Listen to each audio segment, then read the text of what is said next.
ಮಡಿಯಮ್ಮ ತಾಯಿ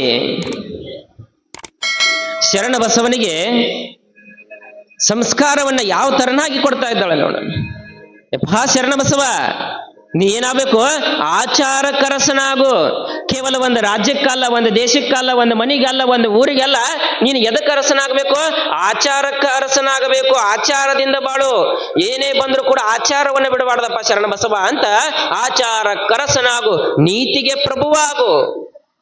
ಪ್ರಭು ಅಂದ್ರೆ ಅಲ್ಲಮ ಪ್ರಭುದೇವರು. ನೀತಿ ಅಂತಂದ್ರ ಎಂದೂ ಕೂಡ ನೀತಿಯನ್ನ ಬಿಟ್ಟು ನಡೆದಿರ್ತಕ್ಕಂಥವ್ರಲ್ಲ ಅಲ್ಲಮ ಪ್ರಭುದೇವರು. ಕಲ್ಯಾಣದೊಳಗೆ ಯಾರ ಬಂದರೂ ಕೂಡ ಹಂಗ ಪ್ರವೇಶವನ್ನು ಮಾಡ್ಕೊಳ್ಳಿಲ್ಲ, ಹೆಜ್ಜೆ ಹೆಜ್ಜೆಗೂ ಕೂಡ ಅವರನ್ನ ಪರೀಕ್ಷೆ ಮಾಡಿ ಪ್ರವೇಶ ಮಾಡ್ಕೊಂಡಿರ್ತಕ್ಕಂಥ ಅಲ್ಲಮ ಪ್ರಭುವರ ನೀತಿ ಹೆಂಗಿತ್ತೋ ಹಂಗ ನೀತಿಗೆ ಪ್ರಭುವಾಗು. ಮಾತಿನಲ್ಲಿ ಚೂಡಾಮಣಿಯಾಗು ನನ್ನ ಕಂದ ಶರಣ ಬಸವ. ಮಾತಾಡಿದ್ರೆ ಹೆಂಗಿರ್ಬೇಕು ಅಂತಂದ್ರ ಮುತ್ತುದಿರದಂಗಿರ್ಬೇಕು. ಬಸವನ್ನ ಹೇಳಂಗಲ್ಲ, ನುಡಿದರೆ ಮುತ್ತಿನ ಹಾರದಂತಿರಬೇಕು, ನುಡಿದರೆ ಸ್ಫಟಿಕದ ಸಲಾಕೆ ಅಂತಿರಬೇಕು, ನುಡಿದರೆ ಲಿಂಗ ಮೆಚ್ಚಿ ಹೌದೌದು ಅನ್ಬೇಕಂತ. ಕೇವಲ 4 ಮಂದಿ ಅಲ್ಲ, 4 ಲಿಂಗ ಸಲಕೆ ಏನು ಮಾತಾಡ್ತೀಯ ಶರಣ ಬಸವ ಅಂತ ಲಿಂಗನು ಹೌದೌದಪ್ಪ ಅನ್ಬೇಕು. ಹಂಗ ಬೆಳೆಯೋ ಇಡೀ ಜಗತ್ತಿಗೆ ಜ್ಯೋತಿ ನೀನಾಗಪ್ಪ. ಇಡೀ ಜಗತ್ತನ್ನ ಬೆಳಗಬೇಕು ನೀನು.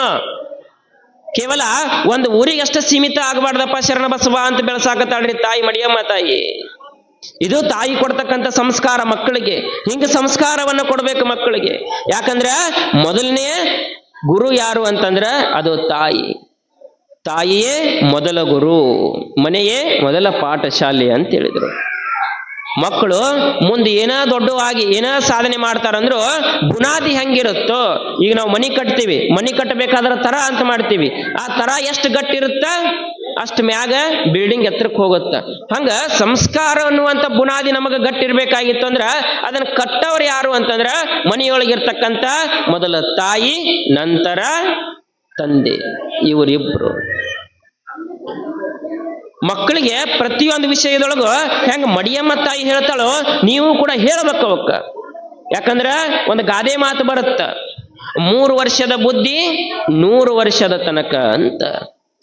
ಒಂದ್ ದಿವ್ಸ ವಾಕಿಂಗ್ ಹೋಗಿ ಬರೋ ಮುಂದೆ ಆ ಮುದುಕನ ಮಗ ಏನ್ ಮಾಡಾಕ್ತಿದ್ದ ಅಂತಂದ್ರೆ ಹೊರಗೆ ಕಟ್ಟಿ ಮ್ಯಾಗ ಕೂತು ಸಿಗರೇಟ್ ಸೇದಾಕತ್ತಿದ್ದ. ಯಾರು? ಆ ಮುದುಕನ ಮಗ ಸಿಗರೇಟ್ ಸೇದಾಕತ್ತಿದ್ದ. ಅವ ಮುದುಕ ಅಲ್ಲಿ ನಿಂತಂತಾನ, ಅಲ್ಲ ನಾ ದೊಡ್ಡವ, ಅವ್ರ ಅಪ್ಪ ನಾ ಬರೋದು ನೋಡಿ ಕಟ್ಟಿ ಮ್ಯಾಗ ಸಿಗರೇಟ್ ಸೇದಾಕತ್ತಾನಲ್ಲ, ನಾ ಬರೋದು ನೋಡಿ ಇವ ಬಿಡಬಾರ್ದ ಅನ್ಕೊಂಡವ. ಹತ್ರಕ್ಕೆ ಬಂದರೆ ಬಿಡ್ತಾರನ್ನ ಅಂತ ನೋಡಿದ. ಇವ ಹತ್ರಕ್ಕೆ ಬಂದ ಮ್ಯಾಗು ಬಿಡ್ಲೇ ಇಲ್ಲ ಮಗ. ಮತ್ತಟ್ ಸೇದಾಕತ್ತಿವ ಅಪ್ಪನ್ ನೋಡ್ಕೋತ. ಯಾವಾಗ ಅಪ್ಪನ್ ನೋಡ್ಕೋತ ಸೇದಾಕತ್ತು ಒಂಥರ ಆಗ್ಬಿಡ್ತಾವ ಮುದುಕಗ. ನನ್ನ ಮಗ ನನ್ ಮುಂದ್ ಬೆಳೆದಿರ್ತಕ್ಕಂಥವ್ನು, ಇವ ಸಿಗರೇಟ್ ಸೇದಾಕತ್ತಾನ, ಹೋಗಲಕ್ಕ ಒಗಿದು ಬ್ಯಾಡವ. ನಾ ಬಂದನತ್ ಒಂದಿಷ್ಟು ಹಿಂದರ ಮುಚ್ಚಿಟ್ಕೋಬೇಕಲ್ಲ, ಸಿಗರೇಟ್ ಮುಚ್ಚಿ ಇಟ್ಕೊಳ್ಳಿಲ್ಲ. ಹಂಗ ಸೇದಾಕತ್ತ ಅಲ್ಲೇ ನಿಂತಿದ್ ಮುದುಕ. ಒಳಗಿರ್ತಕ್ಕಂಥ ಅವನ ಮಗ ಇದ್ದಲ್ಲ, ಭಾಳ ಅಂದ್ರೆ ಒಂದು 2-3 ವರ್ಷನೋ ಒಂದನೇತವನು ಹೊಕ್ಕಿತ್ತನೋ ಅದು ಹುಡುಗದು. ಅವ ಒಳಗಿತ್ಕೊಂಡ ಅಪ್ಪ ಅಂದ. ಯಾವಾಗ ಅಪ್ಪ ಅನ್ನೋದನ್ನ ಕೇಳಿಸ್ತೋ ಸಿಗರೇಟ್ ಏನ್ ಮಾಡಿದ ಅಂದ್ರೆ ಬಡ ಬಡ ಮಡಿಸಿ ಒಗದ್ಬಿಟ್ಟು ಸಿಗರೇಟ್. ಆಗ ಅವಂಗ ಅನಸ್ತಿ ಮುದುಕಗ, ಈ ಮನ್ಯಾಗ ನಾ ದೊಡ್ಡವು ನನ್ನ ಮೊಮ್ಮಗ ದೊಡ್ಡವ ಅಂದವ. ನಾ ಬಂದ್ರೆ ಹಂಗ ಸೇದಾಕತ್ತಾನ, ನಾ ಬಂದ್ರೆ ಹಿಂದೂ ಮುಚ್ಚಿರ್ಲಿಲ್ಲ. ಇನ್ನು ಅವನ ಮಗ ಬಂದಿಲ್ಲ, ಒಳಗದಾನ ಅಂದ್ರೆ ಏನ್ ಮಾಡಿದ ಬರೀ ಅಪ್ಪ ಅಂದಿದ್ದಕ್ಕೆ ಮಡಿಸಿ ಹೋಗದಿವ ಅಂತ ಒಂದಷ್ಟ ಮನ್ಸಿಗೆ ಹಚ್ಕೊಂಡು ಹೋಗಿ ಕೂತು ಒಂದ್ ಕಡೆ ಕೂತ. ಆಮ್ಯಾಗ ಏನ್ ಮಾಡಿದ ಅಂತಂದ್ರೆ ಅವ ಹುಡುಗ ಬಂದ ಶಾಲಿಗೆ ಹೋದ್ಮ್ಯಾಗ ಮಗನ ಕರಿತಾನೆ. ಮುದುಕ ಮಗನ ಕರೆದು ಕೇಳಿದ, ಅಲ್ಲೋ ನಾ ಬರೋದು ನೋಡಿದ್ದಿ, ಅಲ್ಲಿ ಬರಾಕತ್ತೀನಿ, ನಾನು ಮುಂದೆ ಸಿಗರೇಟ್ ಸೇದಿದಿ, ಆ ಸಿಗರೇಟನ್ನ ನಾ ಬಂದಿನಂತ ಹಿಂದೆ ಕೂಡ ತಗೊಳ್ಳಿಲ್ಲ ನೀನು. ಅದ ನಿನ್ನ ಮಗ ಒಳಗೆ ಇನ್ನೂ ಬಂದಿಲ್ಲವ, ನೀನು ನೋಡಿಲ್ಲ. ಒಳಗಿರೋ ಮಗ ಬರೀ ಅಪ್ಪ ಅಂದ್ರ ಅದನ್ನ ಮಡಿಚಿ ಹೋಗೋದಿಲ್ಲ. ಅವನಕ್ಕಿಂತ ನಾ ಸಣ್ಣವನು ಅಂದವು, ನನ್ಕಿಂತ ಅವ ದೊಡ್ಡವನ್, ನಾ ಸಣ್ಣವನ, ನನಗೆ ಮರ್ಯಾದೆ ಕೊಡ್ಲಿಲ್ಲಲ್ಲ ನೀ ಅಂದಾಗ ಅವಾಗ ಹುಡುಗ ಹೇಳ್ತಾನ, ಅವ್ರ ಅಪ್ಪಗವ ಹೇಳ್ತಾನ, ಯಪ್ಪ ಈ ಚಟ ಕಲ್ತಿದ್ ನಾನು, ಹೆಂಗೆ ಈ ಚಟ ಬತ್ ಗೊತ್ತ ನನಗೆ? ಬಾಲೆಯಲ್ಲಿ ಅಂತ ಕರಿತಿದ್ದೆ, ಒಂದ್ 2 ರೂಪಾಯಿ ಕೊಡ್ತಿದ್ದಿ, ಬಿಡಿ ತಗೊಂಬ ಹೋಗತ್ ಕಳಿಸ್ತಿದ್ದಿ. ದಿನ ನನ್ನ ಕಳಿಸ್ತಿದ್ದಿ, ನಾ ಹೋಗೋದು ತರೋದು ಮಾಡ್ತಿದ್ನಿ. ಆದ್ರೆ ಒಂದ್ ದಿವ್ಸ ನನಗೆ ಏನ್ ಅನಿಸ್ತಿ ಅಂದ್ರ, ದಿನ ನಮ್ಮಪ್ಪ ಇದು ಬಿಡಿ ಸೇತಾನಲ್ಲ, ಇದ್ರೊಳಗೆ ಏನಿರ್ಬೋದು ಅಂತ ನೋಡಾಕ್ ಏನ್ ಮಾಡಿ ನಾನು ಒಂದ್ ದಿವ್ಸ ನಿನಗೆ ಕೊಡೋಕ್ಕಿಂತ ಮುಂಚಿತವಾಗಿ ಮರಿಗೆ ನಿಂತ ನಾನು ಒಂದು ಸೇದೆ ಬನ್ನಿಯಪ್ಪ. ಮರಿಗೆ ನಿಂತ ನಾನು ಒಂದು ಸೇದೆ ಬನ್ನಿ. ಅವತ್ತು ನನಗಿದು ರೂಢ ಆತು. ಅವತ್ತು ನನಗೆ ರೂಢ ಆಗಿದ್ದು ಇವತ್ತಿನವರೆಗೂ ಕೂಡ ಬಿಡ್ಬೇಕಂದ್ರೆ ನನಗೆ ಬಿಡಾಕಾಗ್ಲಿಲ್ಲ. ಇವತ್ತಿನವರೆಗೂ ಕೂಡ ಈ ಚಟ ನನಗೆ ಹತ್ತೈತಲ್ಲ. ಈಗ ಏನು ನೀನು ಅವತ್ತ ನಾ ಸಣ್ಣವಿದ್ದಾಗ ನೀ ಏನಾದ್ರೂ ನಾ ಇವತ್ತು ಮಾಡಿದ ಕೆಲಸ ನೀ ಅವತ್ತು ಮಾಡಿದ್ದಿ ಅಂತಂದ್ರ ಈ ಚಟ ನಾ ಕಲಿತಿರ್ಲಿಲ್ಲ. ಅದಕ್ಕೆ ಈ ತಪ್ಪು ನಾ ಮಾಡಬಾರ್ದು, ನನ್ನ ಮಗ ಚಟ ಕಲಿಬಾರ್ದು ಅಂತ ನಾ ಒಗದಿನಿ ಅಂದ. ನೀನ ಅವತ್ತು ಬಿಟ್ಟಿದ್ದೆ ಅಂದ್ರೆ ನನಗೂ ಈ ಚಟ ಬರ್ತಿದ್ದಿಲ್ಲ, ನನ್ನ ಮಗ ಇದನ್ನ ಕಲಿಬಾರ್ದು ಅಂತ ಅದಕ್ಕೆ ನಾವು ಒಗದನಪ್ಪ ಅಂದ್ರ ಅಪ್ಪಗೆ ಹೆಂಗ ಆತು ಅಂತಂದ್ರೆ ಟೆವೆಲ್ನಾಗ ಸುತ್ತಿ ಹೊಡೆದಂಗ ಆತು. ಅದಕ್ಕೆ ತಾಯಿ ತಂದೆ ಏನು ನಾವು ಮಕ್ಕಳ ಕೈಲಿ ಮಾಡಿಸ್ತೀವಲ್ಲ ಅದು ಅವಕ್ಕೆ ಬೀಳ್ತೈತೆ. ಅದಕ್ಕೆ ದಯವಿಟ್ಟು ಕೇಳೋದು ಏನಂತಂದ್ರೆ ಗುರು ಹಿರಿಯರಲ್ಲಿ, ನೀವು ಏನು ಚಟ ಮಾಡ್ತೀರಿ ಮಾಡ್ರಿ, ಬ್ಯಾಡ ಅನ್ನಂಗಿಲ್ಲ, ಅದು ನಿಮ್ಮ ಮಕ್ಕಳ ಮುಂದೆ ಮಾಡಕ್ ಹೋಗ್ಬೇಡ್ರಿ. ಯಾಕೆ ನಮ್ಮ ಅಪ್ಪನ ಮಾಡ್ತಾನೆ, ನಾ ಏನು ದೊಡ್ಡದು ಮಾಡೋದು. ಅದಕ್ಕೆ ನಾವು ಮೊದಲ ಚಟ ಬಿಡ್ಬೇಕು. ಮಕ್ಕಳ ಕೈಲಿ ಹೋಗ್ಲಿ ಅದನ್ನ ತಗೊಂಬ, ಹೋಗ್ಲಿ ಇದನ್ನ ತಗೊಂಬ, ಮೊದಲು ತರ್ಸೋದು ಬಿಡ್ರಿ. ಯಾಕೆ ತಂದು ಇದ್ರೊಳಗೆ ಏನೈತೆ ಅನ್ನೋದು ನೋಡ್ಬೇಕಂತ ಅವಕ್ಕೂ ಅನಿಸ್ತೈತಿ. ಒಂದಿಟ್ಟು ಮರಿಗೆ ನಿಂತು ಹಾಕೊಂಡ ಬಿಡ್ತಾವು. ಅದಕ್ಕೆ ಮೊದಲು ನಾವು ಅದನ್ನ ಬಿಡ್ಬೇಕು. ಅದನ್ನ ಬಿಟ್ಟು ಅವಕ್ಕೆ ಸಂಸ್ಕಾರ ಕಲಿಸ್ಬೇಕಂತ. ಇದು ತಂದೆಯ ಕೆಲಸ. ಹಂಗ ತಾಯಂದಿರು ಕೂಡ ಮನೆಯೊಳಗ ಮಕ್ಕಳನ್ನ ಅಷ್ಟ ಚಂದ ಬೆಳೆಸ್ಬೇಕವ್ವ. ಒಂದೊಂದು ಮಕ್ಕಳು ನೋಡ್ಬೇಕು ನೀವು, ತಾಯಂದಿರು ಹೆಂಗ್ ಇಟ್ಟಿರ್ತಾರ ಅಂತಂದ್ರೆ ಯವ್ವ ಅದೇನ್ ಹೇಳಾಕವಲ್ಲ. ನಾನು ಮನಿ ಮುಂದೆ ಕಟ್ಟಿ ಕುಂದಿರ್ಸಿರ್ತಾರ, ಮ್ಯಾಗಿದ್ರ ಕೆಳಗಿರಂಗಿಲ್ಲ, ಕೆಳಗಿದ್ರ ಮ್ಯಾಗಿರಂಗಿಲ್ಲ. ಒಂದು ಪ್ಲೇಟ್ ಕೊಟ್ಟಿರ್ತಾರ, ಅದ್ರೊಳಗೆ ಒಂದಿಷ್ಟು ಒಣ ಚುಮ್ಮರಿ ದಾನಿ ಮಿಕ್ಸ್ ಮಾಡಿರ್ತಾರ. ಅವನ್ನೆಲ್ಲ ಕಲ್ಸಾಡ ಅರ್ಧ ಕೆಳಗ ಅರ್ಧ ತಾಟ್ನ್ಯಾಗ ಇರ್ತಾವ. ಅದ ಕಾಲ್ ಚೌಕೊಂಡ್ ಕೂತಿರ್ತೈತಿ. ಮುಖ ತೊಳೆದಿರಂಗಿಲ್ಲ, ತಲೆ ಕೊಬ್ಬರಿನೇ ಹಚ್ಚಿರಂಗಿಲ್ಲ. ಒಂದ್ ಕಡೆ ಗಂಗಾ, ಒಂದ್ ಕಡೆ ಯಮುನಾ ಹಂಗ ಸುರಿತಿರ್ತಾವು. ಯಾರ ಬಂದು ಒರೆಸಿದ್ರ ಹೋತು, ಏರ್ಸ್ಕೊಂಡ್ರ ಏರಿಸ್ತಿ, ಏನೂ ಗೊತ್ತಾಗ್ಲಿಲ್ಲ ಅಂದ್ರ ಗಂಗಾ ಯಮುನಾ ಬಂದು ತ್ರಿವೇಣಿ ಸಂಗಮ ಆಗಿಬಿಡ್ತಾವ. ತ್ರಿವೇಣಿ ಸಂಗಮನ ಅವ. ಹಿಂಗಲ್ಲ ಮಕ್ಕಳನ್ನ ಬೆಳೆಸೋದು. ಒಂದಿಷ್ಟು ಅವಕ್ಕೆ ಮುಂಜಾನೆ ಅದ ವಿಭೂತಿ ಹಚ್ಚಿ, ಮುಖ ತೊಳೆದು ವಿಭೂತಿ ಹಚ್ಚಿ, ಒಂದಿಷ್ಟು ಚಂದಾಗ ಡ್ರೆಸ್ ಮಾಡಿ ಕಟ್ಟಿ ಮ್ಯಾಗ ಕುಂದ್ರಿಸಿದ್ರ ಹೋಗ್ತಕ್ಕಂಥ ದಾರಿ ಒಳಗಿರ್ತಕ್ಕಂಥವ್ರು ಏನು ಹೋಗ್ತಿರ್ತಾರ ಬರ್ತಿರ್ತಾರ, ಆ ಕೂಸನ್ ನೋಡಿ ಅದು ಯಾವ ಜಾತಿದು, ಯಾವ ಮನಿದು, ಯಾರ್ದು ಅಂತ ಕೇಳ್ಬಾರ್ದು. ಎಷ್ಟು ಚಂದ ಐತೋ ಅಂತ ಎತ್ಕೋಬೇಕು. ಹಂಗ ಮಕ್ಕಳನ್ನ ಬೆಳೆಸ್ಬೇಕು.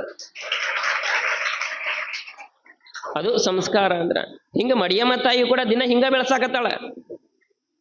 ಮುಂಜಾನೆ ಏಳಂಟ್ಲೇನೇನು ಶರಣ ಬಸವ ಮುಖ ತೊಳ್ಕೊ, ಶರಣ ಬಸವ ವಿಭೂತಿ ಹಚ್ಕೋ, ಶರಣ ಬಸವ ನಮಸ್ಕಾರ ಮಾಡು, ಶರಣ ಬಸವ ಜಂಗಮರು ಬಂದ್ರು ಹೋಗಿ ನೀಡು, ಅವ್ರ ಪಾದಕ್ಕೆ ನಮಸ್ಕಾರ ಮಾಡು. ಹಿಂಗ ಪ್ರತಿ ಹೆಜ್ಜೆಗೂ ಏನು ಮಾಡಾಕತ್ಲು ಅಂತಂದ್ರ ಶರಣ ಬಸವನಿಗೆ ಸಂಸ್ಕಾರ ಕೊಟ್ಟು ಬೆಳೆಸಾಕತ್ತಾಳ ತಾಯಿ. ಆ ತಾಯಿಯ ಸಂಸ್ಕಾರ ಅಷ್ಟು ಚಂದ ಕೂಸು ಬೆಳಿತೈತಿ. ಬೆಳಿತಾ ಸಂಸ್ಕಾರವಂತನಾಗಿ ಬೆಳೆದು ಶರಣ ಬಸವನು ಕೂಡ ತಾಯಿ ಹೇಳಿದಂಗ ಏನ್ ಮಾಡ್ತಿದ್ದ, ತಾಯಿ ಹೇಳಿಲ್ಲ ಅಂದ್ರೂ ಕೂಡ ಮುಂದೆ 5 ವರ್ಷದವ ಆದಾಗ ತಾನ ಹೇಳ್ತಿದ್ದ, ತಾನ ಚಳಕ ಮಾಡೋದು, ತಾನ ವಿಭೂತಿ ಹಚ್ಕೊಳ್ಳೋದು. ಒಂದಿಷ್ಟು ಅವ್ರ ಅವ್ವ ಅಪ್ಪ ಲಿಂಗ ಪೂಜೆ ಕೂತ್ರು ಅಂತಂದ್ರೆ ಹೋಗಿ ಅದ್ರ ಮುಂದೆ ಕುಂದ್ರೋದು. ಅವ್ರ ಲಿಂಗ ಪೂಜೆ ಆಗುತ್ತಾನ ಲಿಂಗ ನೋಡ್ಕೊತ ಕುಂದಿರ್ತಿದ್ದ. ಓಂ ನಮಃ ಶಿವಾಯ, ಓಂ ನಮಃ ಶಿವಾಯ, ಓಂ ನಮಃ ಶಿವಾಯ, ಓಂ ನಮಃ ಶಿವಾಯ ಅಂತಿದ್ದ. ನಿಂತ್ರು ಏನ್ ಮಾಡ್ತಿದ್ದ, ಆ ಗುರುವಿನ ಧ್ಯಾನವನ್ನು ಮಾಡ್ತಾ, ಶಿವನ ಧ್ಯಾನವನ್ನು ಮಾಡ್ತಾ ಶರಣ ಬಸವ ಬೆಳೆಯಕತ್ತ. ಅದಕ್ಕ ಶರಣ ಬಸವ ಇವತ್ತಿಷ್ಟು ದೊಡ್ಡ ವ್ಯಕ್ತಿ ಆಗ್ಯಾನ ಅಂತಂದ್ರೆ ಏನ್ ಕಾರಣ, ಅವರ ತಾಯಿ ಕೊಟ್ಟಿರ್ತಕ್ಕಂಥ ಸಂಸ್ಕಾರ. ಅದಕ್ಕೆ ಒಂದಿಷ್ಟು ಮಕ್ಕಳಿಗೆ ತಾಯಿಯಂದಿರು ಏನ್ ಮಾಡ್ಬೇಕ್ರಿ, ತಂದೆಯಂದ್ರು ಸಂಸ್ಕಾರ ಕೊಡ್ರಿ. ಈಗ ಸಂಸ್ಕಾರ ಕೊಡ್ಲಾರ ನಾವು ಬೆಳೆಸಾಕತ್ತೀವಿ ಅಂತಂದ್ರ ಮಕ್ಕಳಿಗೆ ಏನೇನು ಆಕ್ಕವು ಪರಿಸ್ಥಿತಿ. ಕೇವಲ ಶಿಕ್ಷಣ ಒಂದೇ ಕಲಿಸೋದಲ್ಲ. ಅದಕ್ಕೆ ನಿನ್ನೆ ಒಂದು ಮಾತು ಹೇಳಿದ್ದೆ ನಾ ಕೊನೆಯದಾಗೆ, ನಾಳೆ ಇದ್ರ ಬಗ್ಗೆ ಹೇಳ್ತೀನಿ ಅಂತ ಹೇಳಿದ್ದೆ. ಏನ್ ಹೇಳಿದ್ದೀನ್ರಿ ನಿಮಗ ಗೊತ್ತಿರ ಅಂತೀರ. ತರುಣ್ ಸಾಗರ್ಜಿ ಅವರು ಒಂದು ಮಾತು ಹೇಳ್ಯಾರ ಅಂತ ಹೇಳಿದ್ದೆ, ನೆನಪಾತನ್ರಿ? ಮಕ್ಕಳನ್ನು ಅರ್ಹರನ್ನಾಗಿ ಮಾಡಬೇಕು, ಅತಿ ಅರ್ಹರನ್ನಾಗಿ ಮಾಡಬಾರದು ಅಂತ. ಶಿಕ್ಷಣ ಕಲಿಸ್ಬೇಕು. ನನ್ನ ಮಕ್ಕಳು ಬೆಳೀಲಿ, ನನ್ನ ಮಗ ಬೆಳೀಲಿ, ನನ್ನ ಮಗ ಇಂಜಿನಿಯರ್ ಆಗ್ಲಿ, ಡಾಕ್ಟರ್ ಆಗ್ಲಿ, ದೊಡ್ಡ ನೌಕರಿ ತಗೋಲಿ, ಹೊರದೇಶಕ್ಕೆ ಹೋಗ್ಲಪ್ಪ ನನ್ನ ಮಗ ಅನ್ನೋ ಆಸೆ ತಂದೆ ತಾಯಿಗೆ. ತಪ್ಪಲ್ಲ ಅದೇನು ತಪ್ಪಲ್ಲ. ಆದ್ರೆ ಅವ್ರನ್ನೆಲ್ಲ ಹೊರದೇಶಕ್ಕೆ ಕಳಿಸಿದ್ರವ, ನೀವು ಇಲ್ಲೇ ಪರದೇಶಿಗಳಾಗಿ ಉಳಿದಲ್ಲ. ಹೊರದೇಶಕ್ಕೆ ಹೋಗಿರ್ತಕ್ಕಂಥ ಮಕ್ಕಳು ಆರಾಮಿರ್ತಾರ. ಆದ್ರೆ ತಂದೆ ಅಂದ್ರೆ ಏನು ಗೊತ್ತಿರಂಗಿಲ್ಲ, ತಾಯಿ ಅಂದ್ರೆ ಗೊತ್ತಿರಂಗಿಲ್ಲ. ನೋಡಪ್ಪ, ಎಷ್ಟೋ ಮಂದಿ ತಂದೆ ತಾಯಿಯನ್ನ ಬಿಟ್ಟಿರ್ತಾರ. ಅಂಥವ್ರಿಗೆ ನೀ ಆಶ್ರಯ ಆಗಬೇಕು ಅಂತ ಬೆಳೆಸಾಕತ್ತಾಳ. ಹಿಂಗ ಮಕ್ಕಳನ್ನ ಬೆಳೆಸ್ತಕ್ಕಂತಹ ಮಡಿಯಮ್ಮ ತಾಯಿ ಮುಂದೆ ಶರಣ ಬಸವನಿಗೆ 7 ವರ್ಷ, ಯಾವಾಗ 7 ವರ್ಷ ತುಂಬಿದ್ವೋ ಆಗ ಮಡಿಯಮ್ಮ ತಾಯಿ ಅಧೇಯ ವಿಚಾರ ಮಾಡ್ತಾರ. ಮನೆಯೊಳಗೆಲ್ಲ ಸಂಸ್ಕಾರ ಕೊಟ್ವಿ, ಇನ್ನೊಂದಿಷ್ಟು ಏನ್ ಮಾಡಬೇಕು, ಇವಂಗೊಂದಿಷ್ಟು ಶಾಲೆ ಕಲಿಸ್ಬೇಕು, ಶಿಕ್ಷಣ ಕಲಿಸ್ಬೇಕು ಅಂತ ಅದ ಗ್ರಾಮದೊಳಗೆ ಅರಗುಂಡಿಗೊಳಗಿರ್ತಕ್ಕಂಥ ಹಿರೇಮಠದ ಅಯ್ಯನವರ ಹತ್ರ ಆ ಮಗುನನ್ನ ಕರ್ಕೊಂಡು ಹೋಗ್ತಾರ.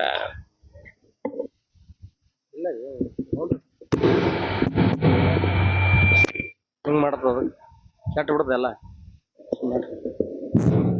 ಅಯ್ಯನವ್ರ ಹತ್ರ ಕರ್ಕೊಂಡು ಹೋಗ್ತಾಳ. ಯಾವಾಗ ಆದಯ್ಯ ಮಡಿಯಮ್ಮ ಕರ್ಕೊಂಡು ಹೊಂಟಿದ್ರು, ಕರ್ಕೊಂಡು ಹೋಗೋ ಸಂದರ್ಭದೊಳಗ ಯಾವಾಗ ಅಯ್ಯನವ್ರ ಗುರುಗಳು ನೋಡಿದ್ರು, ಶರಣ ಬಸವ ಏನ್ ಮಾಡಿದ ಅಂತಂದ್ರ ತಾಯಿ ತಂದೆ ಕೈ ಬಿಡಿಸ್ಕೊಂಡ ಸಾಷ್ಟಾಂಗ ನಮಸ್ಕಾರ ಹಾಕಿಬಿಟ್ಟ. ಅಯ್ಯನವರಿಗೆ ಸಾಷ್ಟಾಂಗ ನಮಸ್ಕಾರ ಹಾಕಿದ. ಹಾಕಾನ ಅವ್ರ ಅವ್ವ ಅಪ್ಪ ಅಂತಾಳ, ಹೇಳು ಹೇಳು ಏನ್ ಹಿಂಗ್ಯಾಕೆ ಮಕ್ಕೊಂದಿ ಅಂದ್ರ ಅವ್ರು.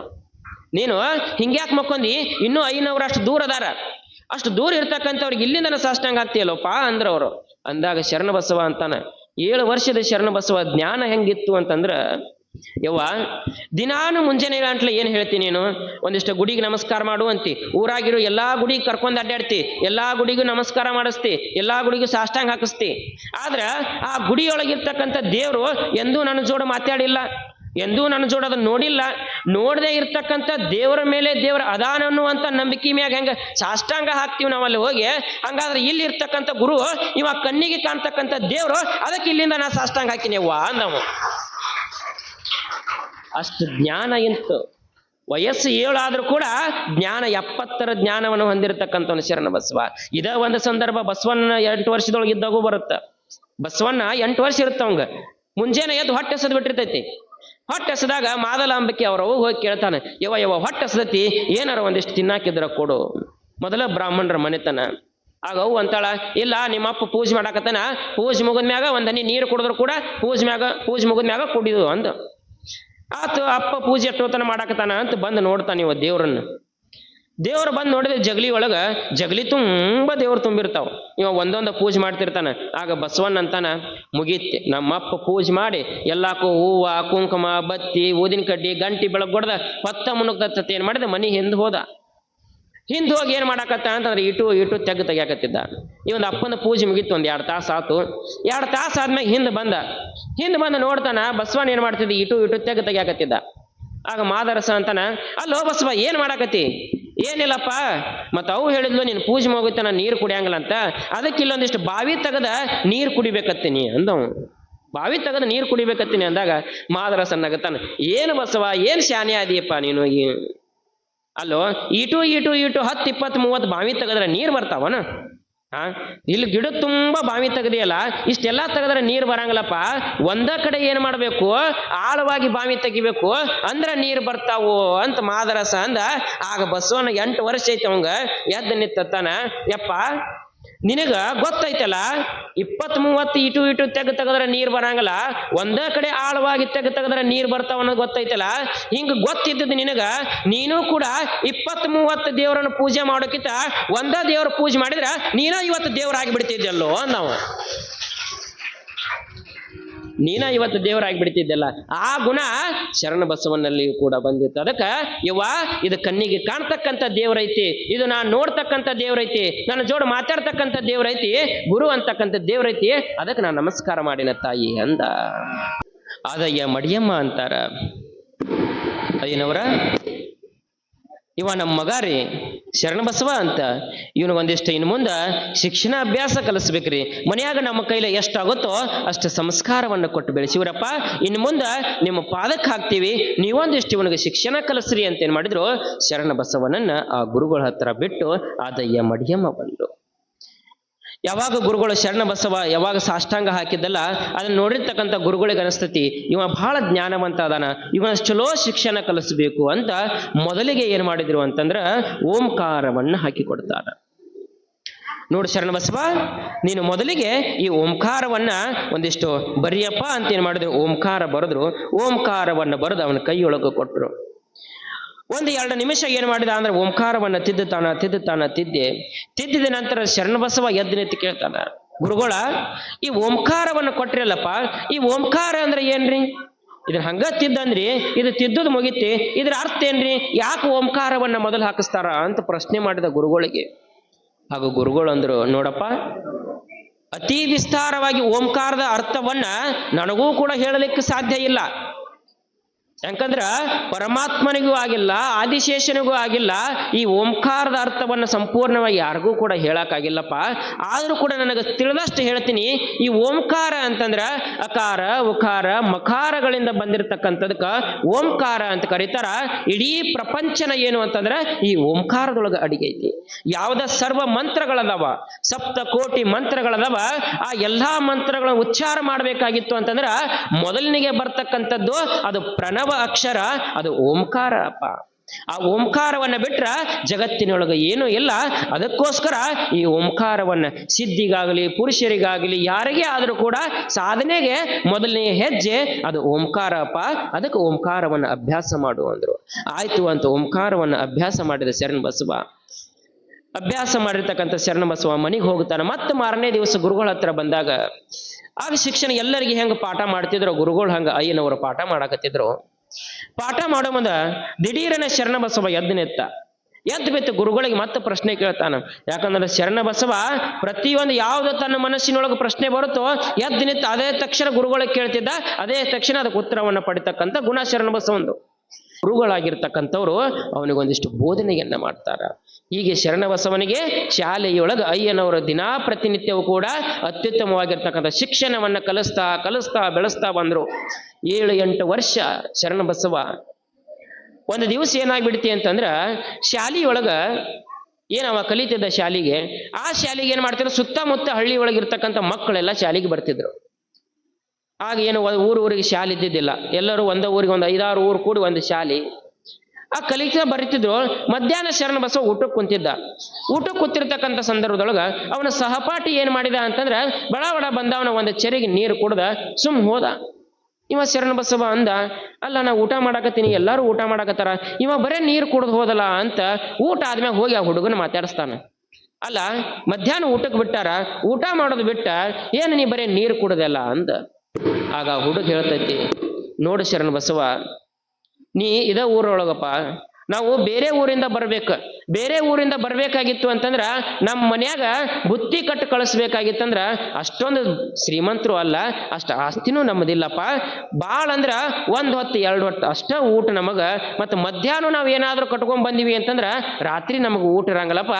ಅದಕ್ಕೆ ನಾವೊಬ್ಬನ ಅಲ್ಲ, ನನ್ನ ಜೋಡ ಎಷ್ಟೋ ಜನ ಏನ್ ಮಾಡ್ತಾರ ಹಳ್ಳಿಯಿಂದ ಬರೋರು ಉಪವಾಸನ ಮಧ್ಯಾಹ್ನ ನೀರು ಕುಡಿದು ಶಾಲಿ ಕಲಿಯಾಕತ್ತಾರಪ್ಪ ಅಂದ. ಶರಣ ಬಸವಗೆ ಇದನ್ನು ಕೇಳಿರ್ತಕ್ಕಂಥ ಶರಣ ಬಸವಗ ಚಿಂತೆ ಹತ್ತಿ ಬಿಡ್ತಿ. ಅದ ಚಿಂತೆಯೊಳಗ ಮನೆಗೆ ಹೋಗ್ತಾನ. ಮನೆಗೆ ಹೋಗಿ ಸಪ್ಪಾಗಿ ಕುಂತ. ಆಗ ಅವ್ವ ಬಂದು ಕೇಳ್ತಾಳ, ಮಡಿಯಮ್ಮ, ಅಲ್ಲೋ ಶರಣ ಬಸವ, ದಿನ ಎಷ್ಟು ಚಂದ ನಕ್ಕೋತ ಬರಮಪ್ಪ, ಇವತ್ತ್ಯಾಕೆ ಹಿಂಗ ಮೂಲ್ಯಾಗ ಕೂತಿಯಪ್ಪ ಮಂಕಾಗಿ? ಯವ್ವ ನಾವೊಂದು ಮಾತು ಕೇಳ್ಯ ಅಂದ. ಏನಪ್ಪ ಕೇಳು? ಅಲ್ಬೇ, ದಿನ ನಮಗ 3 ಹೊತ್ತು ಊಟ ಕೊಡ್ತೀನಿ. ನನಗ ಅಷ್ಟ ಅಲ್ಲ, ನಡು ಹೊಟ್ಟೆ ಹಸದೈತಿ ಅಂದ್ರೂ ಕೂಡ ಏನಾರ ಮಾಡಿಕೊಡ್ತಿ. ಇಷ್ಟೆಲ್ಲ ನಮಗೈತಿ. ಆದ್ರೆ ನಮ್ಮ ಶಾಲೆಯೊಳಗ ಬೇರೆ ಊರಿಂದ ನಮಗೆ ಶಾಲೆ ಕಲಿಯಾಕ ಬರ್ತಾರ ನಮ್ಮ ಊರಿಗೆ, ಅವ್ರಿಗೆ ಮಧ್ಯಾಹ್ನ ಊಟ ಇಲ್ಲವ. ಎಷ್ಟೋ ಮಂದಿ ಊಟ ಮಾಡಂಗಿಲ್ಲ, ಬರೀ ನೀರು ಕುಡ್ದು ಏನ್ ಮಾಡ್ತಾರ ಶಾಲೆ ಕಲಿಯಾಕತ್ತಾರ. ಅದಕ್ಕೆ ನಂದೊಂದು ಸಂಕಲ್ಪ ಐತಿಯವ್ವ ಅಂದ. ಏನಪ್ಪ? ಏನಿಲ್ಲವ್ವ, ನಾವೊಂದು ನಿರ್ಧಾರ ಮಾಡೀನಿ. ಏನು ನಮ್ಮ ಊರಿಗೆ ಬೇರೆ ಊರಿಂದ ಶಾಲಿ ಕಲಿಯಾಕ ಬರ್ತಾರೋ ಆ ಶಾಲಿ ಕಲಿಯುವಂತ ಹುಡುಗರು ಮಧ್ಯಾಹ್ನ ಊಟ ಮಾಡಂಗಿಲ್ಲ. ಅದಕ್ಕೆ ದಿನಾ ಪ್ರತಿನಿತ್ಯ ಮಧ್ಯಾಹ್ನ ಅವ್ರು ನನ್ನ ಮನೆಗೆ ಕರ್ಕೊಂಡ್ ಬರ್ಬೇಕಂತ ನಾವು ಊಟ ಹಾಕ್ತೀಯೇನೋ ಅಂತ ಕೇಳಿ. ಆಗ ಮಡಿಯಮ್ಮ ಆದಯ್ಯ ಅಂತಾರ, ಯಾರು ಬ್ಯಾಡ ಅಂತಾರೋಪ, ಹೋಗು ನಿನ್ನ ಸಹಪಾಠಿಗಳೇನಂದ್ರ ನಾಳೆಯಿಂದ ಮಧ್ಯಾಹ್ನ ಅವ್ರ ಎಲ್ಲರನ್ನು ಕೂಡ ಕರ್ಕೊಂಡು ನನ್ನ ಮನೆಗೆ ಇಲ್ಲೇ ಊಟ ಮಾಡಿಸುವಂತೆ ತಾಯಿ ತಂದೆಗಳಂತಾರ. ಬಹಳ ಖುಷಿ ಆತ ಶರಣ ಬಸವ. ಆಗಿನ ಕಾಲದೊಳಗೆ 8 ವಯಸ್ಸಿನೊಳಗಿರ್ತಕ್ಕಂಥ ಶರಣ ಬಸವ ಆಗ ದಾಸೋಹವನ್ನು ಮಾಡಾಕ ಪ್ರಾರಂಭ ಮಾಡಿದ್ದ.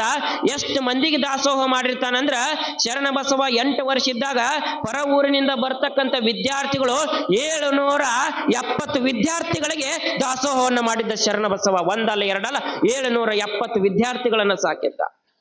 ಹಂಗ ದಾಸೋಹ ನಿಧಿ ಅಂತ ಕರೀಲಿಲ್ಲ ಶರಣ ಬಸವನ. ಸಣ್ಣವನಿದ್ದಾಗಿನಿಂದ ಕೂಡ ಈ ಗುಣ ಅವನಲ್ಲಿತ್ತು. ಹಿಂಗ ಶರಣ ಬಸವ ಪ್ರತಿನಿತ್ಯ ಕೂಡ ದಾಸೋಹದ ಗುಣವನ್ನು ನೋಡ್ತಾ ಅಂದಿನಿಂದ ಏನಾಯ್ತು, ಅಲ್ಲಿ ಕಲಿತಕ್ಕಂಥವ್ರೆಲ್ಲರೂ ಕೂಡ ಶರಣ ಬಸವ ಮನೆಯೊಳಗ ಪ್ರಸಾದವನ್ನ ಮಾಡ್ತಾ ಬಂದ್ರು. ಅದು ಅಷ್ಟೆಲ್ಲ ಶರಣ ಬಸವನಿಗೆ ಬರಬೇಕಾಗಿತ್ತು ಅಂತಂದ್ರೆ ಅವರ ತಂದೆ ತಾಯಿ ಕೊಟ್ಟಿರ್ತಕ್ಕಂಥ ಸಂಸ್ಕಾರದ ಫಲ ಅದು ಹೆಮ್ಮರವಾಗಿ ಬೆಳೆದಿತ್ತು. ತಂದೆ ತಾಯಿ ಆದವರು ಮಕ್ಕಳಿಗೆ ಸಂಸ್ಕಾರ ಕೊಡ್ರಿ, ಮಕ್ಕಳಾದವರು ಕೂಡ ತಂದೆ ತಾಯಿನ ಸ್ವಲ್ಪ ನೋಡ್ಕೋರ್ಯವ. ಎಷ್ಟೋ ಮಂದಿ ಮಕ್ಕಳು ದಾರಿ ಬಿಡಾಕತ್ತೀರಿ, ಎಷ್ಟೋ ಮಂದಿ ಮಕ್ಕಳು ದಾರಿ ತಪ್ಪಾಕತ್ತೀರಿ. 2-3 ವರ್ಷ ಪ್ರೀತಿ ಮಾಡಿ ಪ್ರೀತಿ ಅಂತ ತಂದೆ ತಾಯಿನ ಬಿಟ್ಟು ಹೋಗ್ತಿರಲ್ಲವ. ವಿಚಾರ ಮಾಡ್ಬೇಕಲ್ಲ ಒಂದಿಷ್ಟ. 3 ವರ್ಷದಿಂದ ಆಗಿರ್ತಕ್ಕಂಥ ಪ್ರೀತಿಗೆ ದೊಡ್ಡ ಪ್ರೀತಿ, ಬಿಟ್ಟಿರಾಕ ಆಗ್ಲೇ ಇರ್ತಕ್ಕಂಥ ಪ್ರೀತಿ ಅಂತಿರಲ್ಲ. ನಿನ್ನ ಹಡೋದು, ನಿನ್ನ ತೊಳೋದು, ಬಳೋದು, ಬೆಳೆಸಿ ಕೊಬ್ಬರಿ ಎಣ್ಣೆ ಹಚ್ಚಿ ನೀ ಬೇಡಿದ್ದನ್ನ ಬೇಡಿದಾಗ ಕೊಡಿಸಿರ್ತಕ್ಕಂಥ ತಂದೆ ತಾಯಿ ಪ್ರೀತಿ ಅಲ್ಲನ? ಎಷ್ಟು ಮಂದಿ ಅದಿರವ? ತಂದೆ ತಾಯಿದ ಪ್ರೀತಿ ಅಲ್ಲನ? ಸ್ವಲ್ಪ ಅದನ್ನು ವಿಚಾರ ಮಾಡ್ರಿ. ಬೆಳಿತಕ್ಕಂಥ ಮಕ್ಕಳು ಯಾವುದೇ ಕೆಟ್ಟ ದಾರಿ ಹಿಡಿಯಕ್ಕೆ ಹೋಗ್ಬೇಡ್ರಿ. ಮನೆಯೊಳಗೆ ತಂದೆ ತಾಯಿ ಅಂತಿರ್ತೀರಿ ನೀವು ಮಕ್ಕಳು, ಏನಂತಿರ್ತೀರಿ? ಶಾಲೆಯೊಳಗೆ ಒಂದಿಷ್ಟು ಪೀ ಕೇಳಿರ್ತಾರೆ ನಿಮ್ಮನ್ನ, ಆ ಪೀ ಕಟ್ಟಬೇಕಾಗಿರ್ತೈತಿ. ಕಟ್ಟು ಮುಂದೆ ಎಬ್ಬಿಸಿ ನಿಂದಿರ್ಸಿ ನಿಂಗೆ ಪೀ ತರ್ಲಿಲ್ಲಪ್ಪ ಯಾಕಂತ ಮಾಸ್ತರ್ ಬೇದಿರ್ತಾನ. ಮನೆಗೆ ಬಂದು ಅವ್ವ ಅಪ್ಪಗೆ ಹೇಳ್ತೀರಿ, ಯವ್ವ ಇವತ್ತ ನಮ್ಮ ಮಾಸ್ತರ್ ಎದ್ದಿಸಿ ನಿಂದಿರ್ಸಿ ಬೇಯ್ದ, ನೀ ಪೀ ಕಟ್ಟಿಲ್ಲತ್ತ, ಪೀ ಕಟ್ಟಬೇಕು ನೋಡು ನಾಳೆ ಅಂತ ಗದ್ರಿಸಿ ಕೇಳ್ತಿರ ತಂದೆ ತಾಯಿನ. ಅಂತ ಕೇಳೋ ಮಕ್ಕಳು ಇಷ್ಟೆಲ್ಲ ಕೇಳ್ತಿರಲ್ಲ, ಕೇಳಬೇಕಾದ್ರೆ ಒಂದು ಸಲ ವಿಚಾರ ಮಾಡ್ರಿ, ನಿಮಗೆ ಕಟ್ಟತಕ್ಕಂಥ ಪೀ ಕೊಡಾಕ ಆ ತಂದೆ ತಾಯಿಗಳು ಯಾರ ಮುಂದೆ ಕೈ ಒಡ್ತಾರ, ಯಾರನ್ನ ಬೇಡ್ತಾರ? ಯಪ್ಪ ನನ್ನ ಮಗಗ ಪೀ ಕಟ್ಟಬೇಕಾಗೈತಿ, ನೀ ಇದ್ರ ಕೊಡು, ನೀ ಇದ್ರ ಕೊಡು, ನೀ ಇದ್ರ ಕೊಡು ಅಂತ ಯಾರ್ಯಾರ ಹತ್ತಲೋ ಬೇಡ್ತಿರ್ತಾರ, ಯಾರ್ಯಾರ ಹತ್ರನೋ ಹೋಗಿ ಕೆಲಸ ಮಾಡ್ತಿರ್ತಾರ. ಎದಕ್ಕೋಸ್ಕರ ಮಾಡ್ತಾರ? ನನ್ನ ಮಗ ಚಂದಾಗ ಕಲೀಲಿ, ನನ್ನ ಮಗಳು ಚಂದಾಗ ಕಲೀಲಿ, ಇದು ಒಂದು ಆಸೆ ಇಟ್ಕೊಂಡ ತಮಗೆ ಕೀಳು ಅನಿಸಿದ್ರು ಕೂಡ ಎಷ್ಟೋ ಕೆಲಸ ಮಾಡ್ತಿರ್ತಾರೆ ತಂದೆ ತಾಯಿಗಳು. ಒಂದಿಷ್ಟು ಅವ್ರ ತಂದೆ ತಾಯಿಗಳನ್ನ ನೋಡ್ರಿ, ಅವ್ರ ಪ್ರೀತಿನೂ ಕೂಡ ಒಂದು ಪ್ರೀತಿನ. ಮೊದಲು ಅವ್ರ ಪ್ರೀತಿಗೆ ಗೌರವ ಕೊಡ್ರಿ. ಯಾರ ತಂದೆ ತಾಯಿಗೆ ಗೌರವ ಕೊಡ್ತಾರೋ ಅದಕ್ಕೆ ನಮ್ಮ ದೇಶದೊಳಗ ಮೊದಲನೇ ದೇವ್ರು ಯಾವ ದೇವ್ರು, ಆ ದೇವ್ರು ಈ ದೇವ್ರು ಅನ್ನಿಲ್ಲ. ನಮಗ ಮೊದಲು ಪರಿಚಯ ಮಾಡಿರ್ತಕ್ಕಂಥ 4 ದೇವರು: ಮಾತೃ ದೇವೋಭವ, ಪಿತೃ ದೇವೋಭವ, ಆಚಾರ್ಯ ದೇವೋಭವ, ಅತಿಥಿ ದೇವೋಭವ. ಇವು 4 ದೇವ್ರು ಬಿಟ್ರ ಇವು ಆದ್ಮ್ಯಾಗ ಬೇರೆ ದೇವ್ರು. ನೀ ಮುಂಜಾನೆ ಎದ್ದ ಯಾವ್ದಾರ ದೇವಸ್ಥಾನಕ್ಕೆ 100 ದೇವಸ್ಥಾನಕ್ಕೆ ಹೊಕ್ಕಿಯೋ ಬಿಡ್ತೀಯೋ ಗೊತ್ತಿಲ್ಲ, ಊದಿನ ಕಡ್ಡಿ ಬೆಳಗ್ತೀಯೋ ಬಿಡ್ತೀಯೋ ಗೊತ್ತಿಲ್ಲ, ನೈವೇದ್ಯ ಇಡ್ತೀಯೋ ಬಿಡ್ತೀಯೋ ಗೊತ್ತಿಲ್ಲ, ದೀಪ ಹಚ್ಚಿ ಬಿಡ್ತೀಯೋ ಗೊತ್ತಿಲ್ಲ. ಆದ್ರೆ ಮನೆಯೊಳಗೆ ತಂದೆ ತಾಯಿ ಇದ್ರು ಅಂತಂದ್ರ ಎದ್ದ ಅಂಟ್ಲ ಅವರಿಗೆ ನಮಸ್ಕಾರ ಮಾಡ್ರಿ. 100 ದೇವರಿಗೆ ನಮಸ್ಕಾರ ಮಾಡ್ದಂಗ, ನೀವು 100 ದೇವರಿಗೆ ನಮಸ್ಕಾರ ಮಾಡ್ದಂಗ. ಅದಕ್ಕ ಹಿಂಗ ಎಲ್ಲರೂ ಕೂಡ ಸಂಸ್ಕಾರದಿಂದ ಬೆಳಿರಿ, ಸಂಸ್ಕಾರದಿಂದ ಕಲಿರಿ ಅಂತಕ್ಕಂಥದ್ದನ್ನ ಹೇಳಿ ಇಲ್ಲಿಯೂ ಕೂಡ ಪುರಾಣದೊಳಗ ಶರಣ ಬಸವನಿಗೆ ಇದೇ ತೆರನಾಗಿ ಮಡಿಯಮ್ಮ ಸಂಸ್ಕಾರವನ್ನ ಕೊಡ್ತಾ ಬೆಳೆಸ್ತಾಳ, ಗುರುಗಳು ಶಿಕ್ಷಣವನ್ನ ಕೊಡ್ತಾರ.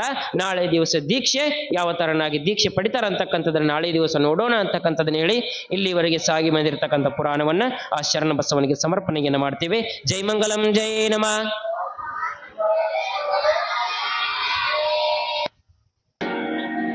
ದಿವ್ಯ ಸಾನ್ನಿಧ್ಯವನ್ನು ವಹಿಸಿಕೊಂಡಂತ ವರಲಿಂಗೇಶ್ವರ ಮಹಾಸ್ವಾಮಿಗಳು ಈ ಸಭೆಯನ್ನು ಕುರಿತು ಆಶೀರ್ವಚನವನ್ನು ಮಾಡ್ತಾ ಇದ್ದಾರೆ.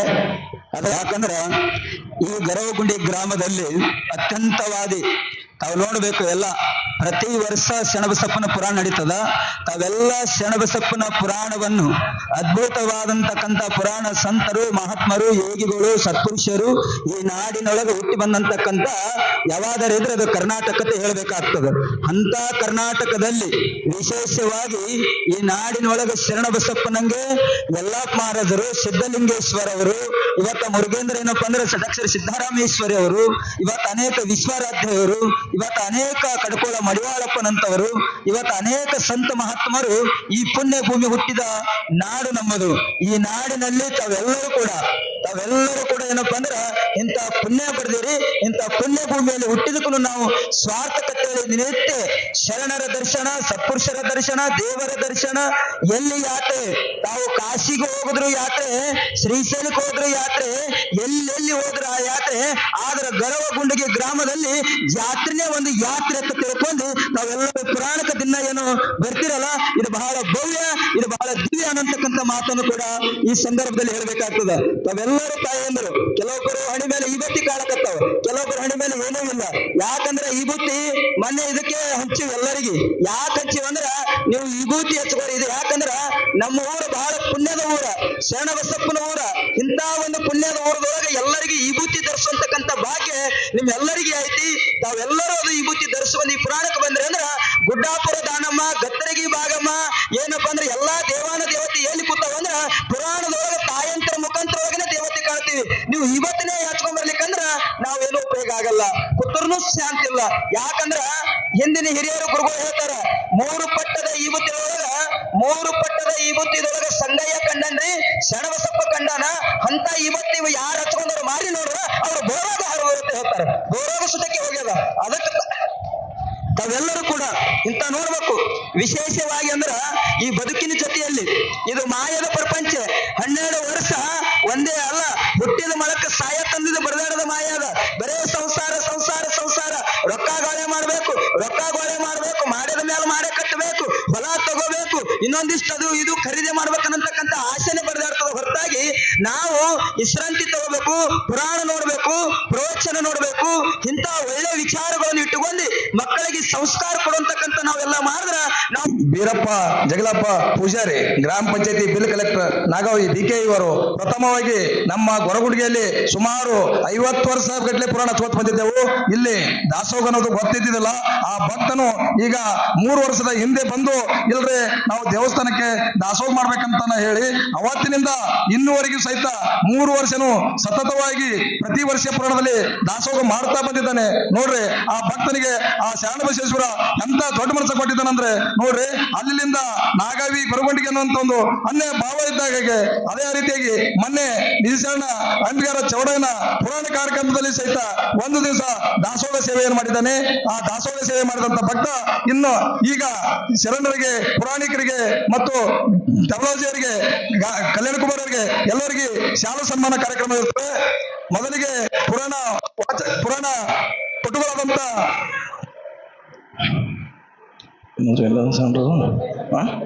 ಬಸವಶಾಸ್ತ್ರಿಗಳು ಅವರಿಗೆ ಬಿರು ಸನ್ಮಾನ ಮಾಡಬೇಕು.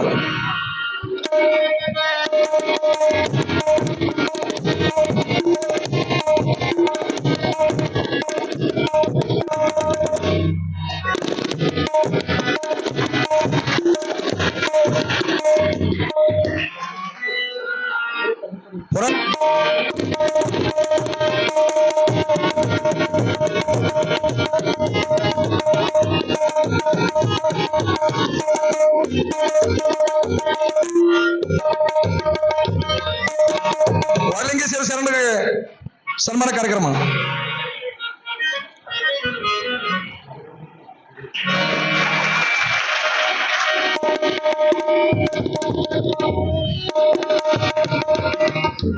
ಶ್ರೀ ಶಿವೋಪಶರಣ ನಾಗಪ್ಪಶರಣ ಸಾಲೋಕಿ ಶ್ರೀ ಶರಣಬಸವೇಶ್ವರ ಧರ್ಮದರ್ಶಿಗಳು ಗೊರಗುಂಡಿಯವರಿಗೆ ಸನ್ಮಾನ.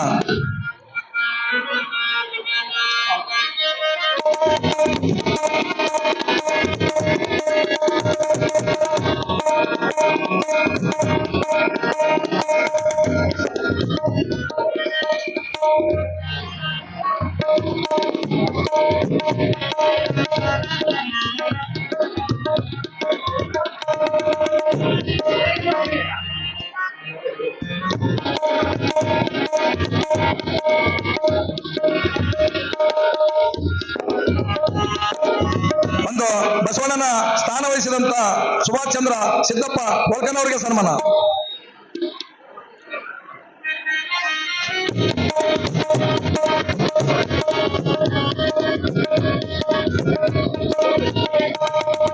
ಸಂಗೀತಗಾರರಾದಂತ ಕಲ್ಯಾಣ ಕುಮಾರ್ ಗವಿಗಳಿಗೆ ಸನ್ಮಾನ.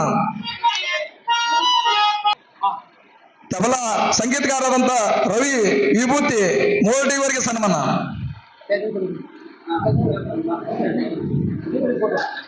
ಕಂಡಕ್ಟರ್ ಅವರ ಅಣ್ಣನವರ ಸಂತೋಷ್ ತಾಂಬೆ ಈ ವೇದಿಕೆ ಬರಬೇಕು.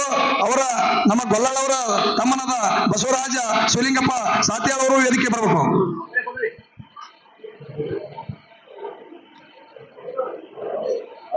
ಇಂದು ಒಂದು ದಿವ್ಯ ಸಾನ್ನಿಧ್ಯವನ್ನು ವಹಿಸಿದಂತ ವರಲಿಂಗೇಶ್ವರ ಮಹಾಸ್ವಾಮಿಗಳು ಪುಣ್ಯಕೋಟ ಆಶ್ರಮ ಗೊರಗುಂಡಿಗೆ ಇವರಿಗೆ ನಮ್ಮ ಶಿವೋಪಶರಣ ನಾಗಪ್ಪಶರಣ ಸಾಲೋಕಿ ಶರಣಬಸವೇಶ್ವರ ಧರ್ಮದರ್ಶಿಗಳು ಗೊರಗುಂಡಿಗೆ ಇವರಿಂದ ಸನ್ಮಾನ.